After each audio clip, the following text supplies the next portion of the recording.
Hey, so good morning, good afternoon, good evening. This is Alan Burgos from the hashtag Walk with Lunch channel. Welcome and welcome back to our channel. All right, so if you are not yet subscribed to our channel, please do it so now so that you can be a part of this growing family.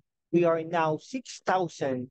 Uh, Let me check on this. 6,000 505 subscribers. Okay, so thank you so much. We are now 6,500 subscribers or more. Okay, so please join us now. God bless you all. Okay, so pag-usapan po natin ngayon ay yung ano po, no, with regards po kay dating Pangulong Rodrigo Roa Duterte, no? Dating Pangulong Rodrigo Roa Duterte ay may kaso sa ICC. No, ito ay hypothetical question lang naman.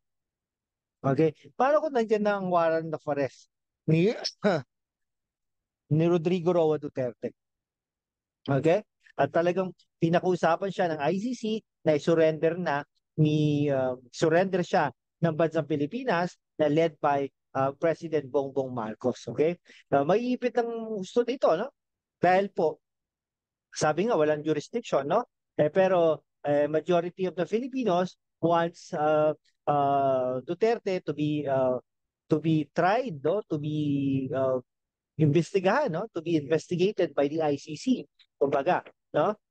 Paano po yan? Anong gagawin po ni Pangulong Bongbong Marcos pagdating po sa ganyan?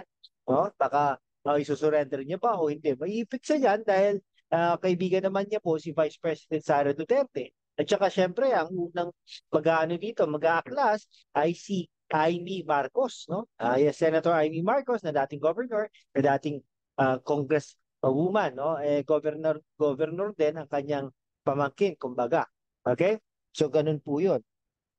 So, ayun po, no? Ano po kayo mangyayari sa ating bansang Pilipinas? Susurrender ba ni Bongbong Marcos? Definitely, pag ang naging pangulo naman dito, si Sara Duterte, ay tandaan nyo yan.